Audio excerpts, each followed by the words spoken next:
좋아요, 구독. 계속해서 미국 시장 그리고 암호화폐 시장 함께 알아보는 순서죠. 미장원, 오늘부터는 더 드림 에센스의 이건희 대표와 함께 하겠습니다. 안녕하세요. 네, 안녕하세요. 잘 부탁드리겠습니다. 네, 저도 잘 부탁드리겠습니다. 자, 감사합니다. 금요일 미국 시장 한번 간단히 좀 볼까요? 일단 조금 정리를 해봤습니다. 지금 3대 시장 지수 모두가 조금 하락을 했다, 이렇게 좀 평가를 해볼 수가 있겠습니다. 지금 그동안 시장이 계속해서 올라간다라고 소식이 나왔는데, 역시나 그 기대감은 금리 인하에 대한 기대감이었죠. 그런데 지금 뭐 글로벌 너도 나도 할 것 없이 오히려 지금 금리를 추가적으로 인상을 하는 이러한 현상이 나타나고 있고요. 미국 같은 경우도 금리 인상에 대한, 그 인하에 대한 이런 불확실성을 지속적으로 지금 시장의 분위기를 나타내면서 이러한 좀 시장에 대한 공포성 분위기가 조금씩 올라가고 있다, 이렇게 좀 평가를 해볼 수가 있겠습니다. 일단은 조금 정리를 해보자면, 지금 미국 연준, 대표적으로 연준을 비롯을 해서 지금 각국 중앙은행들이 이런 긴축성 행보가 지금 나타나고 있어요. 시장에서는요, 연준이 지금 금리 인상을 마무리하고 연내 금리를 인하할 것으로 지금 기대를 했었는데, 지금 제롬 파월 연준 의장이죠, 올해 2차례가량의 금리 인상을 지금 예상하고 있다라고 합니다. 여전히 갈 길이 멀다라고 이렇게 언급을 했어요. 그리고 또 추가적으로 영국 은행뿐만 아니라 이 노르웨이, 이러한 유럽 은행들이 예상보다 지금 큰 폭의 금리 인상을 단행을 했습니다. 지금 영국 영란은행 같은 경우는요, 기준금리를 기존 4.50%에서 지금 50bp를 인상하면서 5%로 지금 책정을 해놓은 상황이고요. 스위스 중앙은행 그리고 노르웨이 중앙은행도 지금 각각 25bp 그리고 50bp 이렇게 금리를 인상한 상황입니다. 그리고 금리 어떻게 인하 신호탄에 대한 이런 부분을 살펴봤을 때, 실질적으로 물가가 안정이 되고 경제가 안정이 되는 측면이 보여야 돼요. 그런데 지금 경제 지표도 살펴보니까 오히려 경제 침체 우려도 지금 재부각되고 있는 모습이 지금 나타나고 있습니다. 지금 S&P 글로벌이 집계를 했죠. 지금 지난 6월 PMI 지수 같은 경우는 46.3으로 그 잠정 집계 같은 것 같습니다. 지금 반년 만에 오히려 이게 올라가야 되는데 최저치를 경신한 상황이고요. 그리고 50을 밑돌면서 제조업 경기가 위축 국면에 있음을 시사한 가운데, 지금 전월치와 시장 예상치 또한 모두 하회한 상황입니다.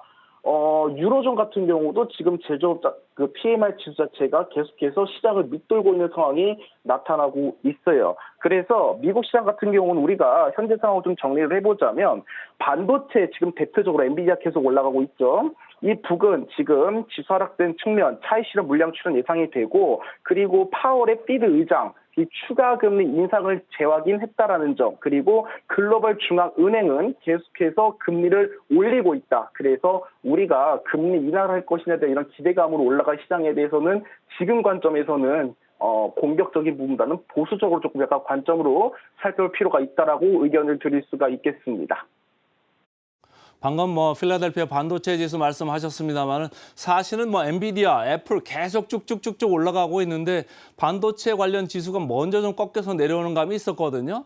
최근에 보면 마이크론 테크놀로지도 좀 주가를 이렇게 보면은 우리나라 삼성전자보다 오히려 약간 약하고, 최근에 HBM 관련해가지고 삼성전자보다도 더 강한 게 우리나라 SK 하이닉스였는데, 계속적으로 반도체 지수 좀 주목을 해봐야 되겠다, 이런 생각을 하고요. 자, 테슬라 쪽으로 좀 가볼까요? 테슬라가 최근에도 계속 좋았잖아요. 근데 3%나 네. 빠졌습니다. 네.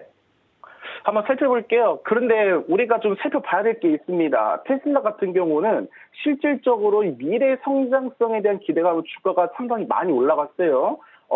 그런데 지금 도표 차트를 보시면 실질적으로 이전의 전고점 부근에서 계속해서 저항을 맞으면서 하락할 가능성이 높다라는 겁니다. 시가총액 같은 경우는 말이 필요하겠습니까? 상당히 높죠. 그런데 현재 테슬라가 기록하고 있는 현실적인 매출에 대해서는 저는 약간은 조금은 과대평가가 되어 있다고 말씀을 드릴 수가 있겠습니다. 미래형 산업이다, 또는 향후에 트렌드로 장악을 할 것이다라는 이슈 때문에 테슬라가 주목받고 있는 것 같은데, 실질적으로 우리가 재무적으로 봤을 때는 아직까지는 상당히 현재 시가총액 대비해서는 조금은 많이 부족한 상황이다 평가를 볼 수가 있겠고요. 지금 그리고 일단은 성장성을 타고 풍부하게 주가가 많이 올라갔다라고 생각을 합니다. 따라서 테슬라가 실질적으로 어떠한 실적이 앞으로 나올지는 모르겠지만 뭐 벤츠사라든가 뭐 포르쉐사라든가 기존의 이런 자동차 사업을 영위하던 기업들도 어떠한 전략을 펼칠지. 자, 그렇다면 오히려 우리가 이러한 대형주보다는 이러한 기업들과 어떻게 보면 공급 계약을 체결한 이러한 부품 관련 기업들을 조금 더 눈여겨보시면 어떨까라고 좀 말씀을 드리고 싶습니다. 테슬라 말씀하실 때 막 조금 비싸다 이런 생각을 하시는 것 같은데 얼마나 비싼 겁니까? 이제 왜냐하면 말이죠. 금방 전통차 얘기하실 때 그 비교해가지고 좀 비싸다는지 아니면 절대 가격으로 비싸다는지 원래부터 테슬라는 좀 비쌌고 성장성이 계속적으로 뭐 들어왔던 밸류에이션이잖아요. 네. 그래서 앞으로 테- 이거를 네. 비싸다고 뭐 개인 투자자들이 이걸 이제 팔아야 될지 아니면 더 추가적으로 뭐 사가야 될지요. 제 관점으로 말씀을 드릴게요. 지금 테슬라 시가총액이 1,000조가 넘어갑니다. 그런데 매출 같은 경우는 한 자릿수 조 단위로 기록을 하고 있어요. 대비했을 때는 고평가라 판단을 하고 있습니다. 그리고 성장성이 가장 풍부할 때 주가가 올라가지만 테슬라도 향후에는 이제 안정성을 다지면서 횡보기로 갈 수밖에 없는 산업이라 보고 있습니다. 예를 들어서 뭐 삼성전자, 뭐 SK하이닉스 대표적 말씀을 드리면 이 주식들도 과거에는 성장성이 풍부할 때는 엄청난 상승률을 기록하지 않았습니까? 그런데 지금은 결국에는 우리가 배당을 많이 주는 기업으로 인식되고 있어요. 그래서 테슬라 같은 경우도 장기 투자를 해야 된다 이렇게 이야기가 나오고 있는데 테슬라도 장기적으로 봤을 때는 이제는 안정성을 자리 잡으면 트렌드로 잡으면 배당 성향이 커지는 기업을 전무하고 이렇게 주가가 폭발적으로 상승하는 시기는 그렇게 좀 예전처럼 막 크게 나오진 않을 것 같다라고 좀 평가를 해보겠습니다. 테슬라에 대해서 이제 조심스럽게 말씀을 해 주셨고요. 자, 엔비디아 좀 볼까요? 엔비디아 최근에 시장을 끌고 왔던 한 축이었잖아요. 조금 반도체 지수 이렇게 조정을 받으면서 같이 좀 조정을 시작하나요? 엔비디아 같은 경우는 추가적인 좀 상승 예상이 된다고 말씀을 드리겠습니다. 물론 엔비디아 같은 경우도 계속 신고가를 경신하고 있고 지금 엔비디아 시가총액 기준으로 봤을 때도 지금 1,300조 육박하고 있습니다. 그런데 지금 전기차보다는 오히려 그동안 경기 침체 부근에서 반도체 재고량이 쌓이는 부분 이 부분에 좀 주목을 해봤었고 이제 향후에는 뭐 차량용 반도체라든가 차세대 반도체에 대한 기대감이 이제 막 나오기 시작했기 때문에 뭐 재료성으로 봤을 때는 또 조정이 있더라도 추가적인 상승이 좀 나올 것이다 좀 조심스럽게 예측해 보겠습니다. 자, 엔비디아 얘기 들어봤고요. 스타벅스 쪽으로 좀 가서요. 파업 관련되는 그런 뭐 얘기가 있다고요? 네, 그렇습니다. 스타벅스 같은 경우는 뭐 전 세계적으로 뭐 레노라는 뭐 브랜드죠. 그런데 지금 이 스타벅스에서 파업 이야기가 나오고 있습니다. 이게 지금 한두 개가 아니라 지금 150여 개 지점에서 파업을 한다라고 합니다.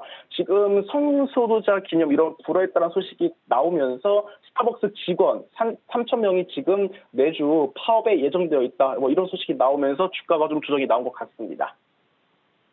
자, 스타벅스까지 얘기를 좀 들어봤습니다. 또 한편으로는 최근에 말이죠. 미국하고 중국하고 좀 뭐라고 할까요? 대화 분위기가 좀 조성되나 이런 얘기가 좀 이제 시장에 나왔었지 않습니까? 근데 어제 나온 뉴스를 보니까 펜타닐이라고 중국에서 만드는 뭐 업체인가요? 그런 사람들 좀 구속을 했다, 수사를 한다 이런 얘기들이 나오면서 조금 분위기가 안 좋아질 것 같은데 이게 시장에 어떻게 영향을 미칠까요?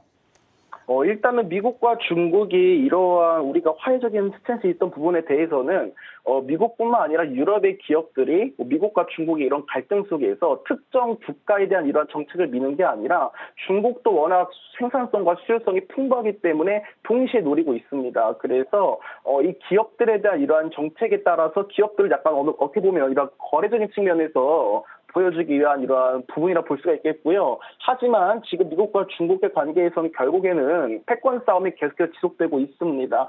그래서 일단은 기업들 같은 경우는 미국과 중국 이런 양다리를 걸치는 모습이 나오고 있지만 정치적인 측면에서는 지속해서 갈등이 좀 지속될 부분이 있다. 이 부분 참고하시면 좋겠습니다. 자, 이제 매크로까지 들어봤습니다. 암호화폐로 좀 넘어갈까요? 비트코인 어떻습니까? 일단 비트코인 지금 부합권에 있어요. 지금 살펴봤는데 지금 이 4천만 원 구간을 돌파를 하면서 지금 일단 저항 구간 지금 조금 약조정이 나오고 있죠. 일단은 비트코인 같은 경우는 현 구간이 굉장히 좀 중요한 부분이라 좀 말씀을 드리고 싶습니다. 직전 고점 부분에 딱 지금 저항권이 와 있어요. 지금 요 4천만 원 초입 구간대를 지금 강력하게 우리가 돌파할지 이 여부를 좀 지켜볼 필요가 있다라고 말씀을 드리겠습니다.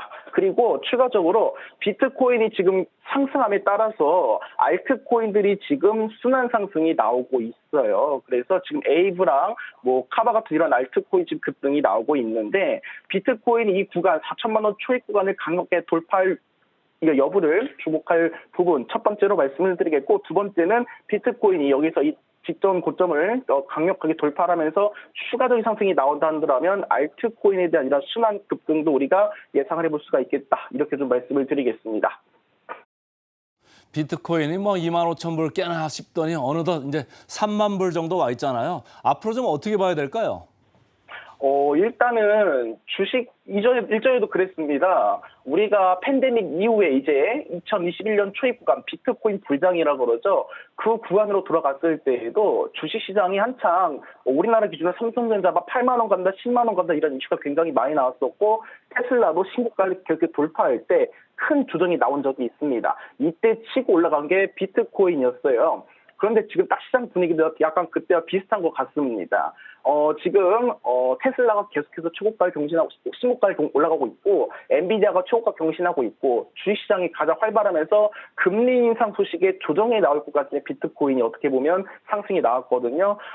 지금 비트코인 홀더들이 사실은 지금 계속해서 비트코인이 빠질 때마다 오히려 매도세를 강력하게 나타내는 게 아니라 저점 구간에서 추가 매입한 이러한 신호가 나왔습니다. 지금 비트코인 홀더가 77.6%가 지금 수익 상태라 그러죠. 자, 그렇다면 이 물량을 또 추가적으로 받아줄 이러한 긍정적인 이슈를 내놓지 않을까. 따라서 약조정 이후에 비트코인 또한 상승 흐름이 좀 지속되지 않을까 이렇게 좀 예견해 보겠습니다.